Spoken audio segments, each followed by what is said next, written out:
Hello dear viewer and welcome back to the Guild Theatre Rockdale channel. I am here on the set of Ken Ludwig's Baskerville, a Sherlock Holmes mystery, and I'm having a chat today with Tim Dennis, the director of the show.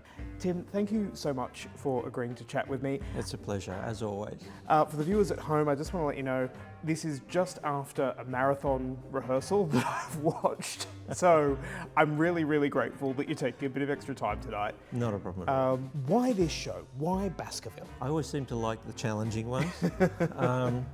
I always like telling story, and I like plays with good character. And this just seemed to combine both of those so strongly. I am a big believer in ensemble playing.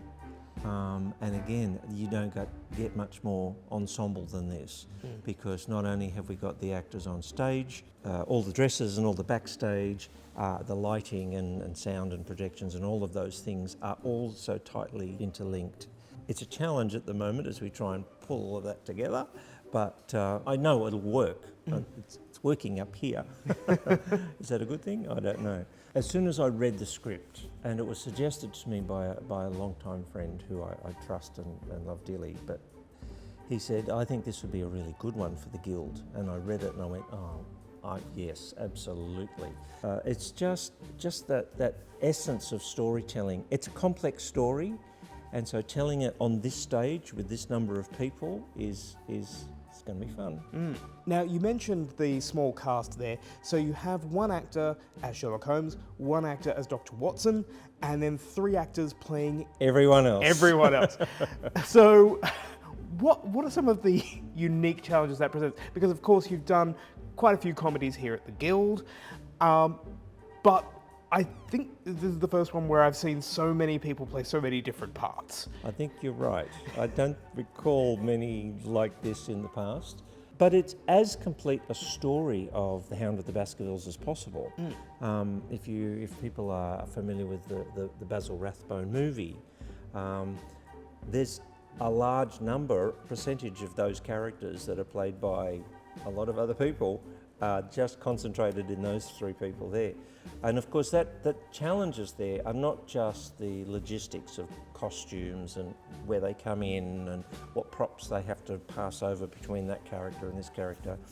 It's the character, trying to make that delineation very clear. So when someone comes on, even though they're in different costumes, the audience immediately know they are that character, as opposed to the person who they just left the stage as. I'm a big fan of laying as much as possible in the audience's lap so they can just sit back and enjoy it.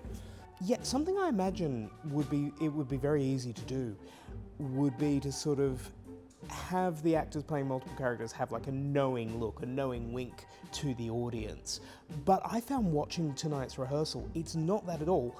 You have these three actors who are having rapid changes, but they are creating distinct characters every time they do that. Yes, I don't think this show works if you mug the audience.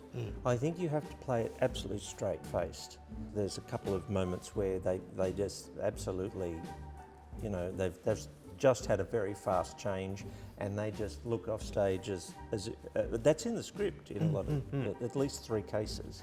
So, but it also has meant that when at one particular stage where we basically have to have two different characters played by the same person on stage at the same time. That was a challenge, but we lent into the humour. Yes. Outside of this play, and outside of Nick and Kevin, who are obviously your favourite Sherlock and Watson now, do you have a favourite Sherlock Holmes and Dr. Watson? That's a very interesting one. I love the Basil Rathbone purely because of the dryness of his sense of humour and the beautiful acting from him.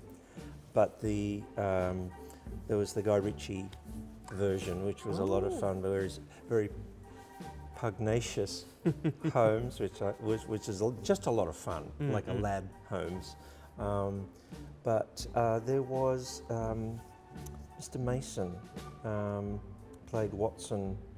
Oh, James Mason. Jane, thank you very much. And Christopher Plummer played Sherlock Holmes in, was it Murder by Decree? Oh, I don't think I've seen that one. It was not not a Arthur Conan Doyle. Right. It was a put together for the two of them. And I always remember there's one particular scene where Holmes is furthering the story and his thoughts about the process, and Watson is completely engrossed in finishing his dinner, right? And he's chasing a single pea around the plate, and he can't get it on his fork. It keeps on. So Holmes just walks over casually and just turns the fork over and squashes the pea and hands it to Watson and says, "There." And that was it's not really a canon Holmes, but it's certainly a bit of fun. So, 30-second pitch to the audience. Why do they need to come and see this show? This is a show that I think will engross people from the beginning. Holmes is already a known quantity. Hound of the Baskervilles is quite a known quantity for the most part, and I think this play just pulls in the thriller part of that, but it also pulls in the comedy. And I think those two aspects, we're leaning heavily. When things need to be scary, we're making sure they're very scary. When things need to be funny, they will be funny. So the audience will be coming along for a lovely roller coaster, I've described it as in other publications.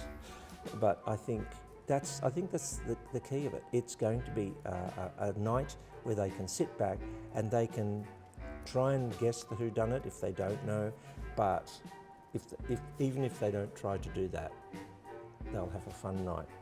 Watching a lot of people be crazy. Well, folks, I couldn't put it any better myself. Do come and see Baskerville. Buy your tickets now. They are in the link in the description. You can find them there, and the show opens in just a few weeks. Tim, thank you so much for your time, and good luck with the rest of rehearsals. Thank you very much.